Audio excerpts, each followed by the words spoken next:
Hello, this is Nick Kennedy, your gray man, and today is Thursday. I have been gone for, I guess, maybe a little under a week.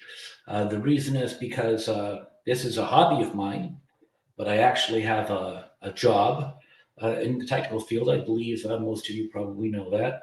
And they have this nasty habit of wanting you to recertify in certain areas. Even after 30 years, I still have to go back every 2 years and just prove that I haven't forgotten anything, which I don't mind doing, actually. I think 2 years is a little short, maybe more like 3 or 4, or even 5.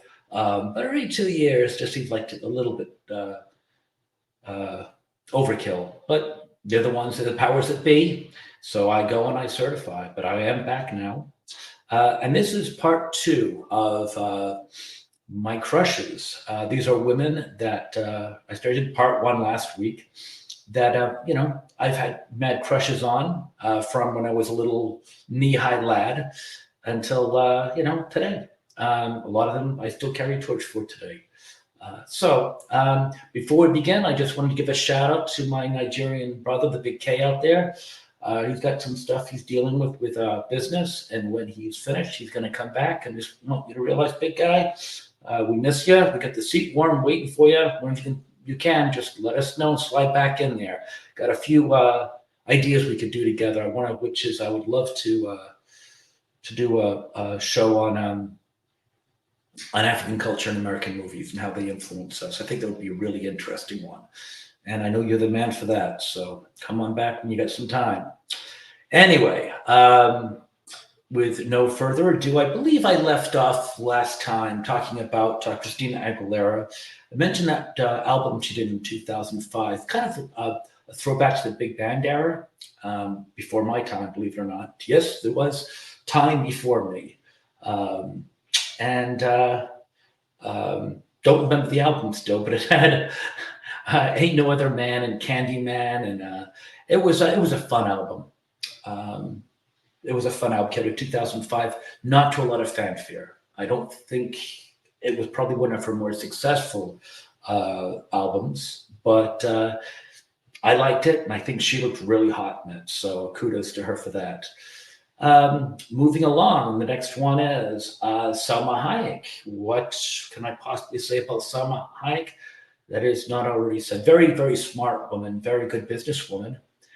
She was actually for a short time engaged to Ed Norton, and then I guess they ended their engagement. And they asked her why, and she said, "My husband's got to be someone who's got bigger balls than me." Okay. I think she's a very fine actress. I think she's very smart, very good businesswoman, apart from all the fact of her beauty aside. Her first role actually was in a movie, Fair Play, which came out in like 1994. Back then, Cindy Crawford pretty much owned the world. Anyone around my age that remembers like 94, 95 knows what I'm talking about. You couldn't put on the TV without Cindy Crawford being in something. She had her own, shows. And actually, I think Dennis Leary once made a joke saying, back then, saying that he just wanted a Cindy Crawford 24 by 7 channel. So that she really was everywhere. And then she decided that she would venture into movies, which Fair Play was one.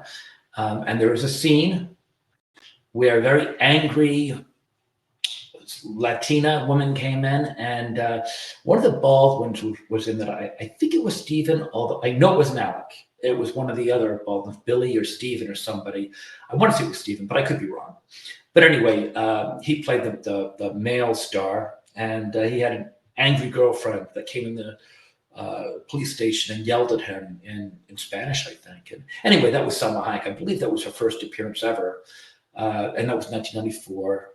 And then, of course, she did From Dusk Till Dawn, which was a Robert Rodriguez film done with Quentin Tarantino, starring Harvey Keitel, George Clooney, Quentin Tarantino, Juliette Lewis, and probably a whole bunch of others. And she played a vampire stripper, very short scene, very memorable scene.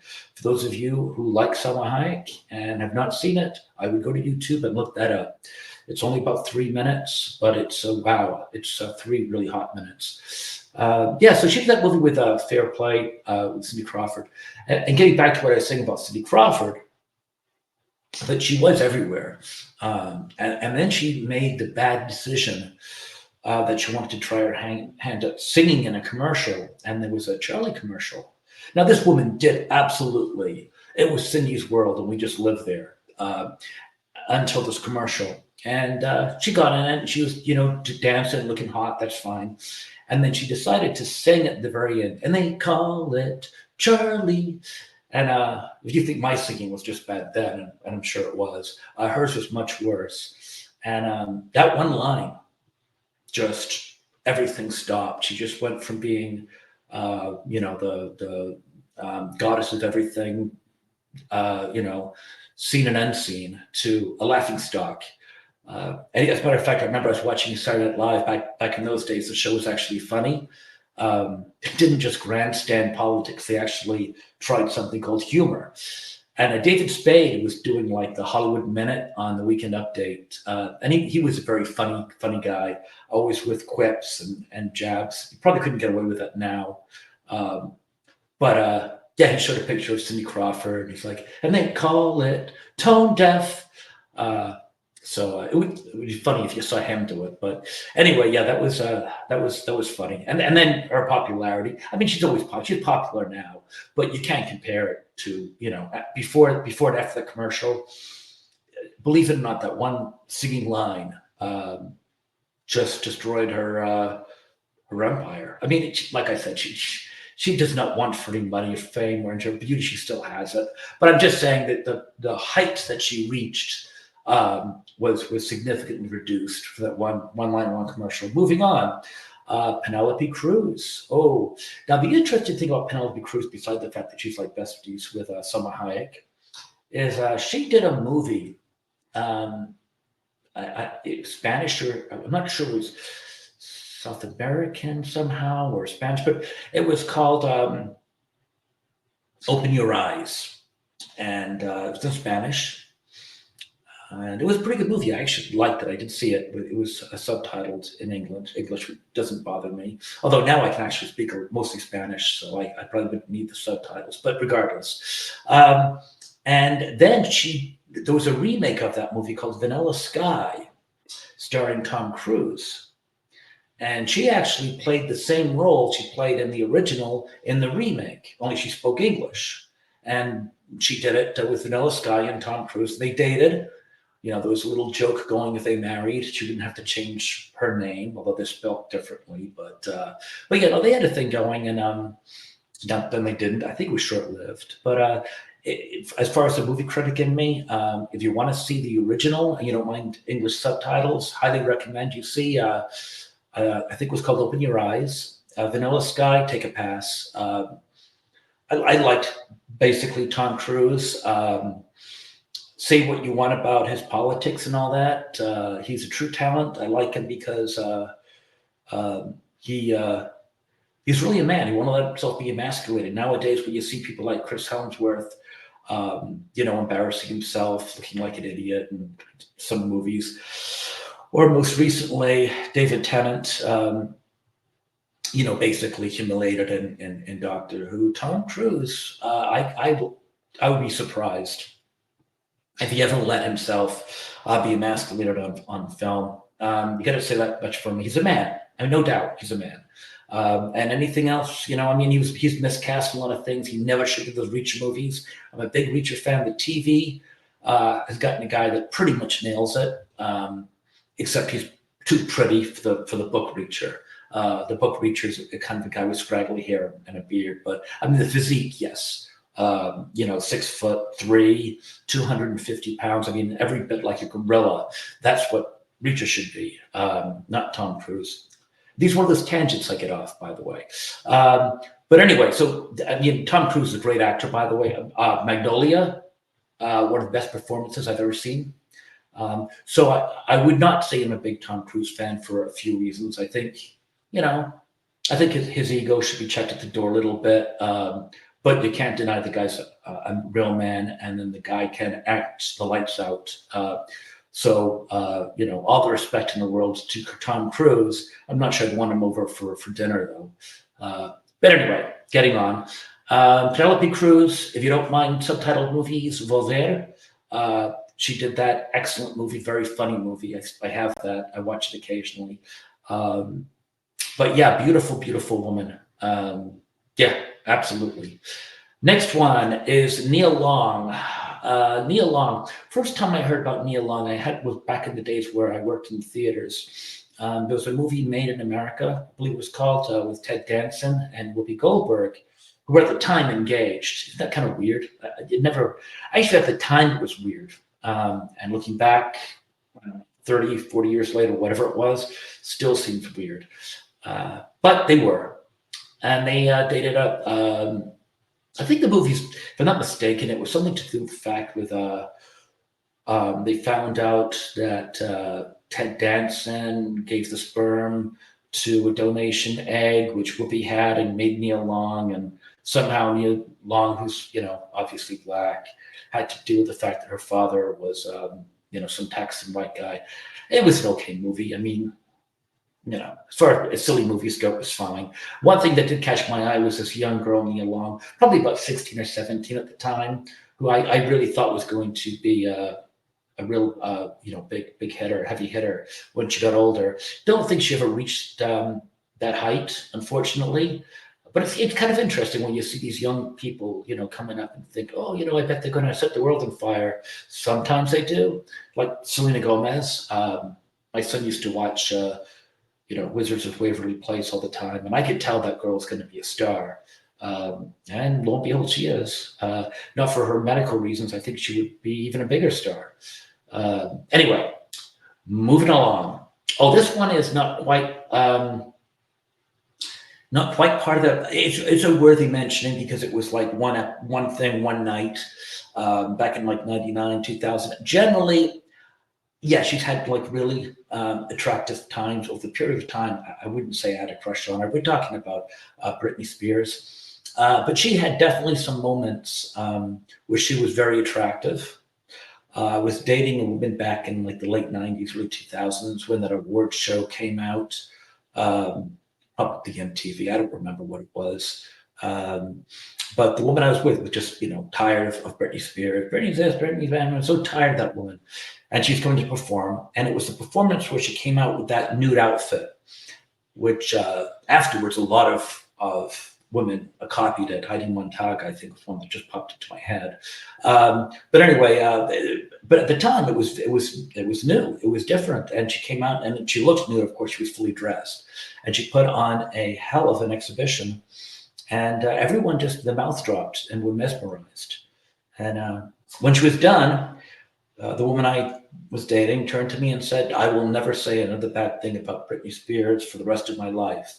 Didn't keep that promise, by the way, but that night was Britney's night. And there was a few other times that she really impressed me.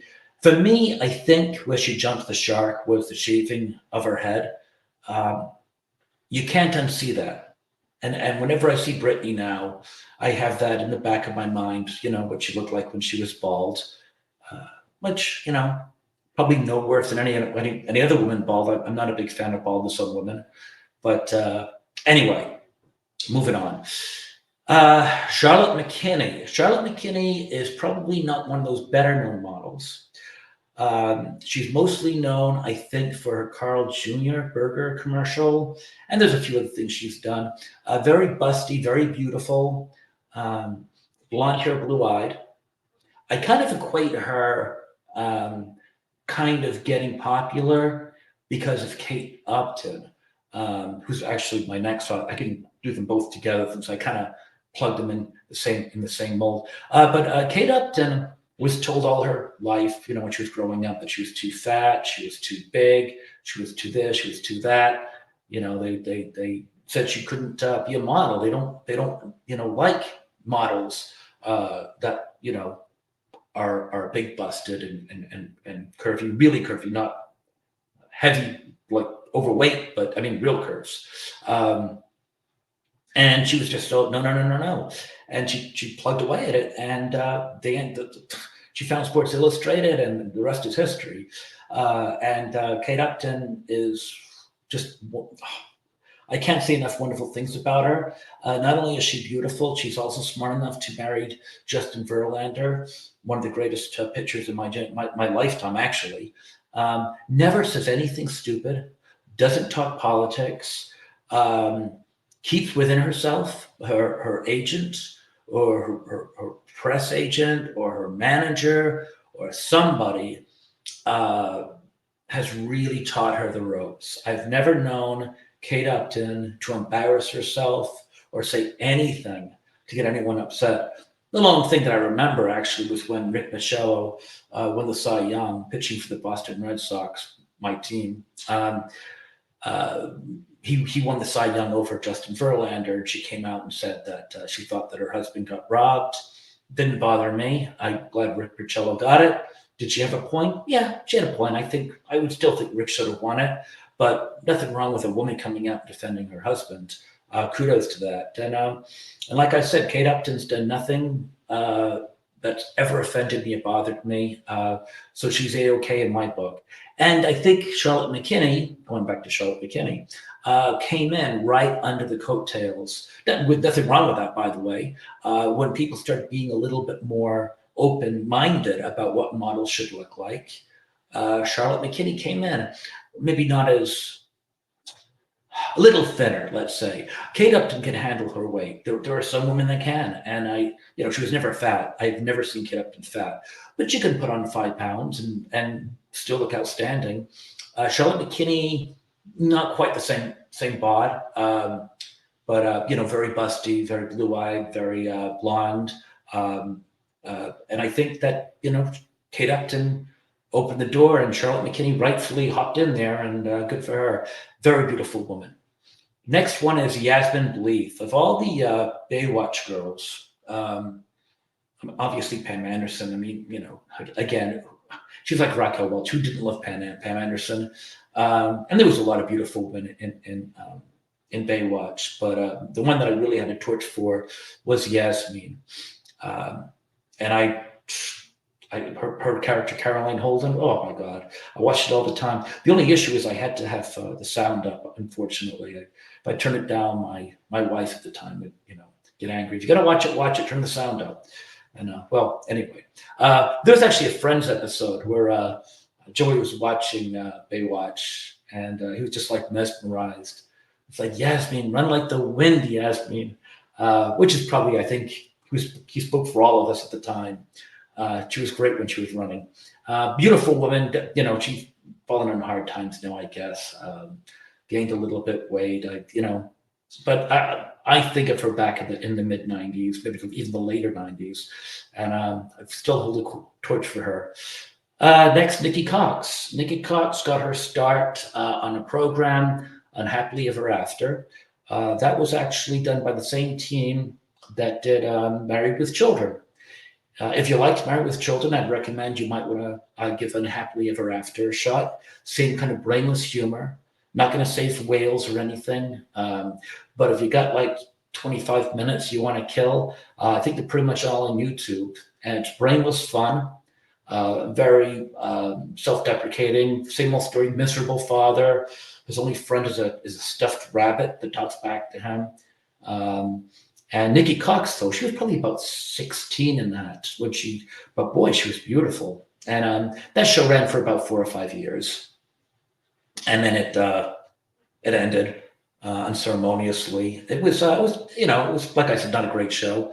I would never turn it off. It was on. It was good for a laugh or two, like Married with Children. But had no legs really.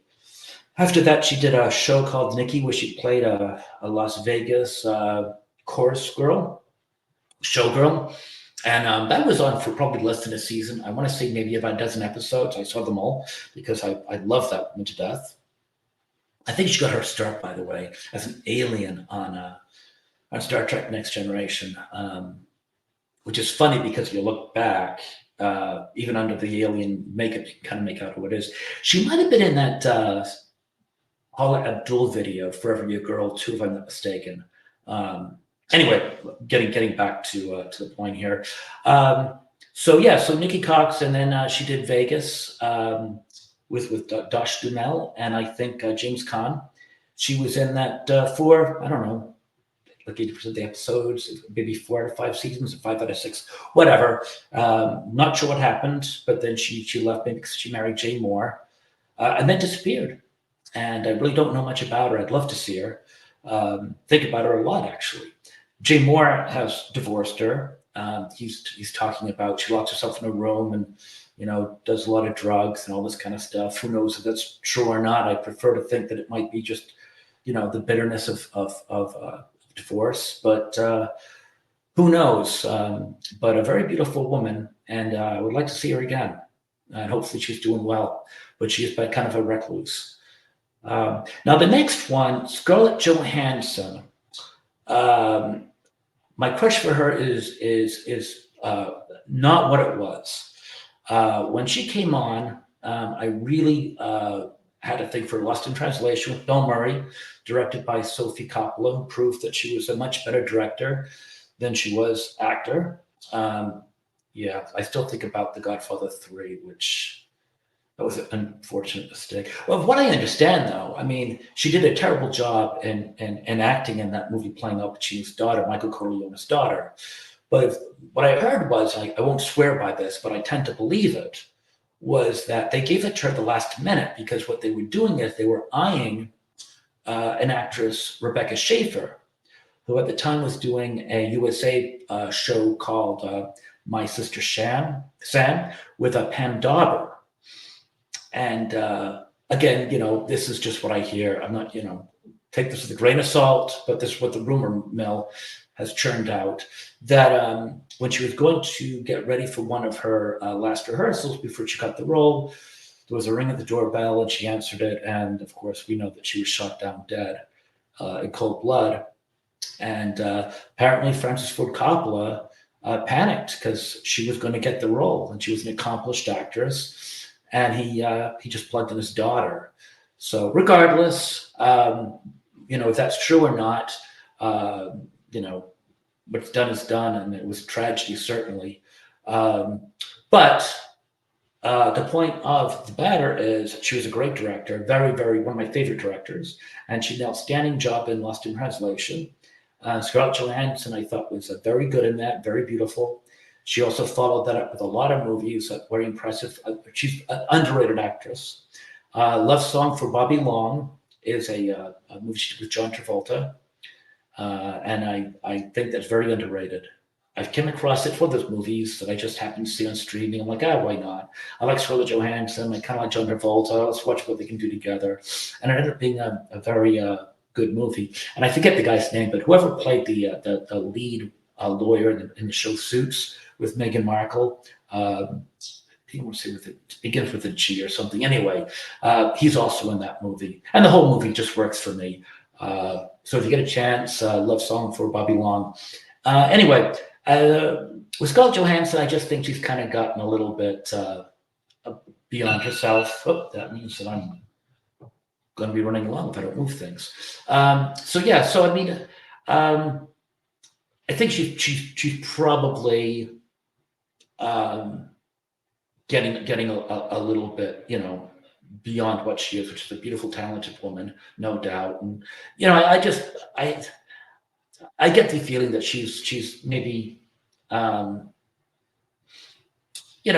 she's believing that she's all about a bag of chips, and maybe she needs to just cut it back a little bit. But still a beautiful woman, and that woman, her talent for acting is underrated. And I understand she's a very, very good singer too. Anyway. Next, Tyra Banks. Let me tell you, when she was in the 90s, oh my God, Sports Illustrated, I'm thinking 94, 95, blew my doors off. Very, very beautiful woman. Loved her to death. And I know she hasn't really done anything movie-wise. She did something called like Life Size with Lindsay Lohan back in the 90s. That was kind of a children's movie, but I mean, I wouldn't really consider that a real movie. But she's on a lot of reality shows, modeling shows. What's impressed me the most about her is that she's actually been able to handle weight. A lot of women can't, and she's had some times where she looks kind of heavy, and she usually takes care of her business, which is fine. I mean, God knows, I've had my heavy days. I probably need to go on a diet myself after the holidays. But she can handle the weight. I mean, some women can't, but I've seen Tyra even looking drop dead gorgeous with a few pounds on her, and that's not an easy thing to do, especially when you're getting older. So hats off to her. Um, a couple honorable mentions: Catherine Zeta-Jones didn't make the list because she never really quite had the body that I like. I mean, I know what I like.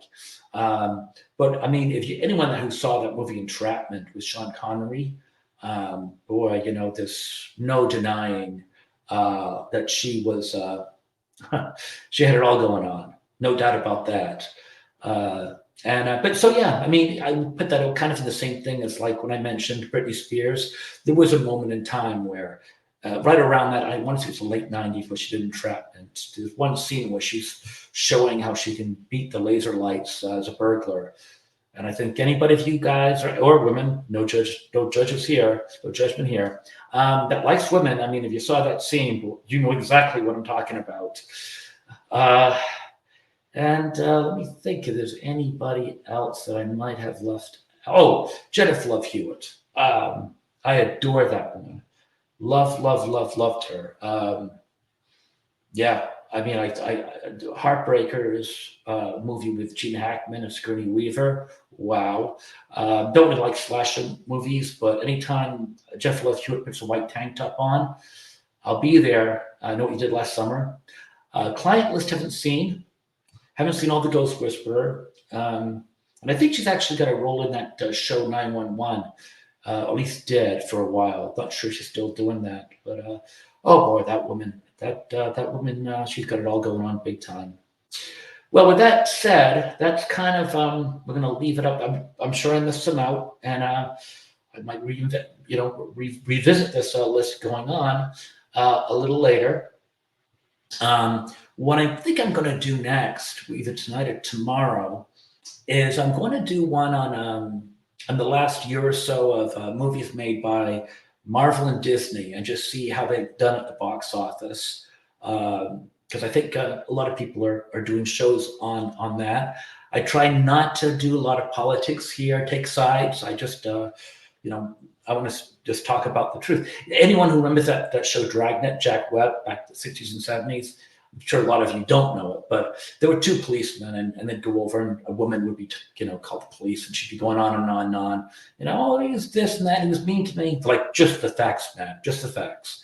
Well, that's how I'm going to try, at least for now. When Big K comes back, you might want to talk a little bit more about, politics or, whatever, social issues. But I think that's been done to death, and it tends to, divide people, and I don't want to do that. If we can do it in a happy, no offensive, don't offend anybody or insult anybody, I'd like to do that. I think in my day, a lot of people sat around bar rooms arguing about stuff, and we all left our anger at the door when we went home. People seem to take their anger with them a lot, so I want to stay away from that. But yeah, we can talk about that kind of stuff. And if anyone's got any ideas they want to discuss, like I said, I mean, my email is right up down there. I can talk a lot about a lot of things. I've got I'm a hypnotist. I'm a skilled lock picker. I've done just about every job short of chimney sweeping. Don't know cars. But yeah, no, I mean, I'm open to just about anything you guys want to do. We'll talk about whatever. Anyway, this is it. I hope you had as much fun as I did, and it was good for you too. Join me again, and thank you for the time. Oh, please, like, share, and subscribe if you like this. Bye-bye now.